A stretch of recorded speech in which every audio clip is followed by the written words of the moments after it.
Good afternoon to all you amazing people. Welcome back to another episode here. We will be doing the rear end today. As you can see, we have a lot of boxes that we need to go through.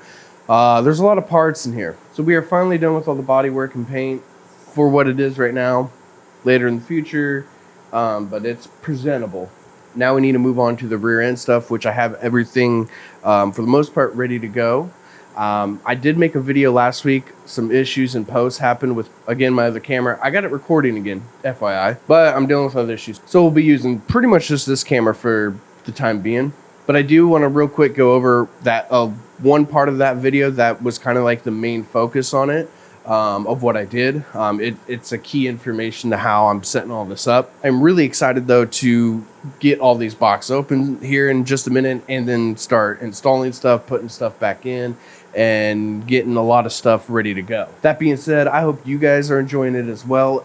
Again, if you are, please follow the channel, share this video, share these videos with friends, like, comment, all that fun stuff. And now let's go ahead and jump into the thing I wanted to show you in the last video, because it's going to tie into that first box right there, that little white one. So I have here the fuel hanger. I made my own custom, I guess, bulkhead nuts and bolts and whatnot. There is a nylon, I guess, sleeve in between it to allow the electrical current to pass through. The float that I have, don't think is going to work. I tested it, but I just said the hell with it. We're just going to send it and see what happens. If it works, cool. If not, I'll have to get a new one anyways. So I might as well put it in and see if it works, despite the resistance I was getting on it when I was moving it up and down. It might read, but super inaccurately, or it just might not read at all. So it is what it is, but I at least wanted to put it back on and just see if it would work. So I resoldered wiring on it and just, yeah, just going to send it. The wiring down here is, this first one's the power for the pump. The second is for the level. The third is the ground for the pump. And the fourth is the low fuel light, which we're not going to run at all. Get you guys a bit of a close up there of what I'm talking about to show y'all. How it's ran, and then that's the wiring for it itself. We will see. We'll see how it goes. So that being said, let me open up this first box. And here we go for the fuel pump. That's the brand we'll be running. I'm going to throw a sheet up here right now as I'm talking to explain why I'm going to be running this fuel pump. And it is simply because, for one, I got a deal on it. I found it on clearance on a website for like $60 less than what it was, what it's priced for. And these are the, I guess right here on the screen, all the stats for it, regarding like how much this pump can handle and everything like that on paper. So with that, it's kind of a good guideline to kind of like see, you know, with your horsepower goals and everything like that you want to do. So, and that's why I'm running with this. All right, it has an actual wiring diagram showing how to wire it up. So that's fucking cool. All right, so for the rest of this, we're going to move through it pretty quick, because a lot of this is just like suspension stuff. Like these are just O'Reilly's, you know, sway bar and links for the rear. We will be running a stock rear sway bar, and we'll be doing an aftermarket front that's a little bit thicker than OEM and has 3 levels adjustability. I don't know where I'm going to find that, but it's not going to be right now. That's going to be way later in the future. OE aftermarket replacement, end links, sway bar end links for the rear. There's that. That's sweet. Small little square box right here. This is a, I'm pretty sure these are the ball joints. Now, before I pull these out, I could not find OEM ball joints. I was going to use like Moog or something like that for the OE aftermarket replacement. However, I couldn't find them. AutoZone, O'Reilly, any part stores near me didn't carry anything. So we went with gktech. Now gktech ball joints are pretty much the same as OE standard. I don't know if I need to grease these. No, I don't see a Zerk fitting on the back of these, so they're probably pre-greased and they're just good to go. So these are supposed to be OE replacements, and they were all I can find. So I mean, I'm happy with it. You know, that's really what I wanted. Because the lower control arm in the rear, we're gonna end up replacing in the future. The front control arm we're going to be keeping for a while because I need it for the angle kit that I'm putting on. And yeah, but today is focusing on the rear. I did get the 2 for the front because I do need to get the bushings out and the ball joints out of the front lower control arms. All right, so here we have Power Tricks. Yes, these are the Power Tricks. These are the Power Tricks. Damn, why do they always gotta have like everything packaged up so nicely? I mean, I guess I understand why, but Power Tricks upper control arms.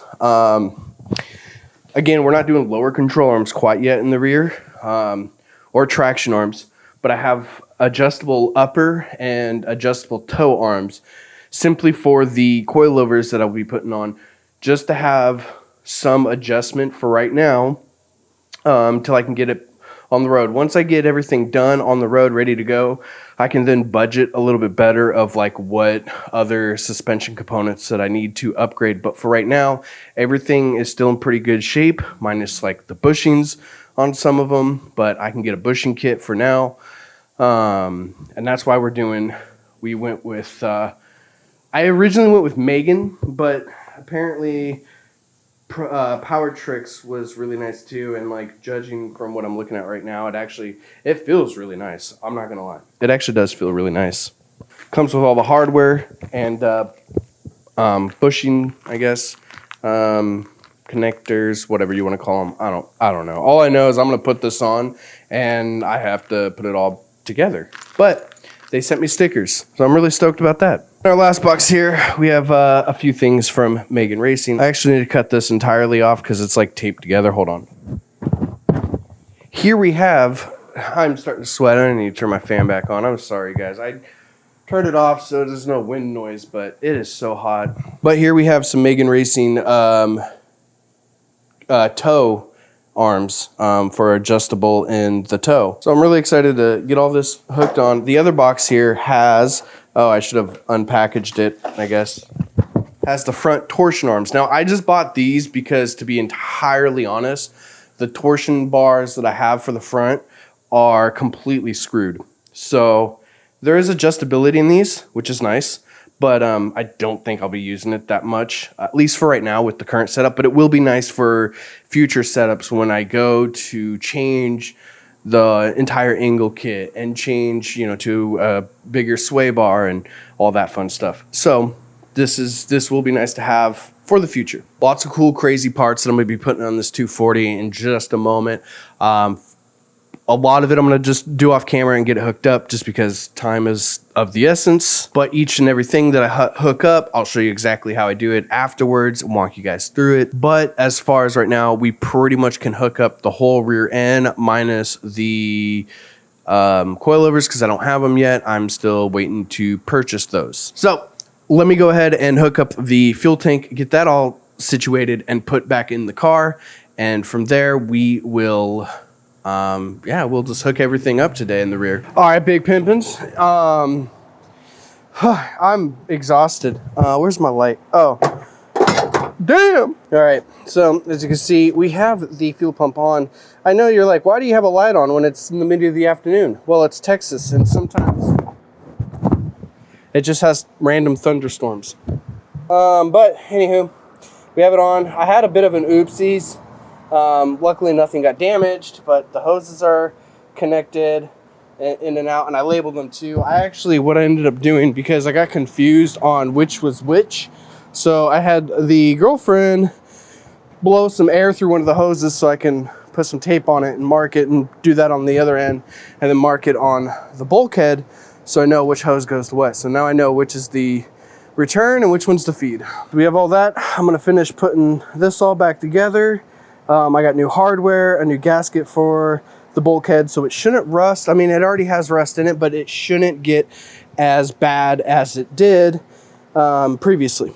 Alrighty, I know the table is a mess right now, but I'm trying to just get, flip this around, get it matched up with the OEM, the length of it to pretty much be the same. So if we have it right there, we got to come out just a little bit just to match up OEM. standards. That way we have a slight decent alignment, then we'll make an adjustment later on when we do the actual alignment. It comes in pieces like this. The instructions are right there on how to hook it up, because I just didn't know where the spring washer went. That tells me. So I'm just going to go real quick, make sure that this hooks up to the thing. I'll show you guys. So that's how that's gonna fit, and to be honest, that fits better than any cheap thing I've bought in the past. I mean, this Power Tricks control arm setup was not cheap at all by any means. And once we get that figured out, I'm gonna get the Megan toe arms figured out as well. Once I get that figured out, I'm gonna hook it up. I'll show you guys on that side. Actually, let me go find that arm real quick. Lacking on space, but this is kind of like a rough idea what I'm talking about. You can see that like it's not too far off. I probably need to bring it up. I just need to turn it just a little bit to match OEM. That's a rough, but that's kind of a baseline idea. But I'm just gonna turn it up to OEM, and then like I said, later in the future when we have it all hooked together, we'll go do the full alignment, and we'll get that done and get it to the spec that we're gonna need it for. I kind of am guessing what my measurements need to be at right off the bat. That's what I'm going to start with, is a little bit of toe in the rear, zero out the camber in the rear, and because I think because the motor, honestly, the motor over there, I'm expecting 350 on the low end with what I'm going to do to it, but that's later on. Okay. So, time to go get these hooked up and measured out and everything like that and installed, and I'll show you guys how I did it. Alrighty. So we barely have anything done because I have a bone to pick with gktech. Alright, so first off, you can see that the boot's not on it. It's over there, and the reason why is it wouldn't fit. I ended up putting a small tear in the boot, so that's already a problem. It didn't fit in the way it should. Now, I grabbed the right one this time. Because I was saying earlier, use your air. Sorry, my head's all over the place right now. But anyways, if we take a look at it right here, obviously to beat the shit out of it to get it in, and these are held on by a snap ring. So a lot of these ball joints, getting them out can be difficult, especially with like rust and stuff. I actually have my flamethrower over there because I had to get the old one out that way. But like, I cleaned it up, but bare metal, like it should have been like almost factory and should just slip in. But it's not what happened. So, yeah, shout out to gktech for making crappy OEM replacement ball joints. So that's cool. I mean, it's more of a headache because now I had to disassemble it, beat it on, put it on, get it to snap on. Now I have to get the boot back on properly without putting more tears in it and getting it hooked up correctly. So it's really just a lot of extra time that really shouldn't be if you're gonna be, I guess, selling OE replacements. So I'll beat that on. We'll get that on. I'll try to end this video by getting this one side on, because then everything's just the same on the other side minus the knuckle brakes and everything else I'm gonna hook up. Alrighty, ladies and gents, we have it completely. Oh my goodness. We have everything hooked up. Everything is not tight. However, here's what we got going on. So I was wrong. I had it hooked up there earlier. Yeah, I totally forgot that. I was like, oh, that's pretty long. Yeah, fuck it. But then after hooking everything up, I realized, oh, the toe arm is actually goes there, and that's the traction arm, which makes total sense now. Anywho, I got the ball joint on there finally. That's what took the longest, to be honest, is trying to get that in without significantly damaging it to a point to where it's not functional. Got all that hooked up. I have it on the jack. That way it's not pulling, the weight's not pulling a lot of stress on the bushings. I'll probably leave it on the jack stand until I get the coilovers. So this is pretty much done for right now. I'm not gonna put the rotors or anything like that on because the rotors and stuff I have are all rusted right now. It's not a big deal. Once I drive it, the rust will clear up. It's a surface rust, but I'm gonna leave it in the garage so it's not outside in the elements. Speaking of, I mean, this feels good. So we might take a little wire wheel and kind of clean up a lot of this rust. Who knows? Probably not really. It's going to be covered by the wheel. I'm not too worried about it. Things to note though. This upper control arm, it's not focusing, but this upper control arm, you can see a washer in between there. So these Power Tricks upper control arms, it's actually a little off. You can see in the back there. It's not, it looks straight on camera, but it's slightly off. I'm going to make adjustments on that. I still got to make adjustments and tighten everything, but I'm not going to tighten everything until I get the coilovers. The upper control arm here came with a washer, a thrust washer to put in between here for vehicles that might need it. This one definitely needed it. It wasn't too much of a gap. You could probably have gotten away with it, but it's nice and snug. It's not moving. It's solid. So that actually is really nice. The Megan tow rod, I almost forgot the name for it, fit on nicely, perfectly even. There should actually probably be a washer in between there too. I'm not too sure. It looks like.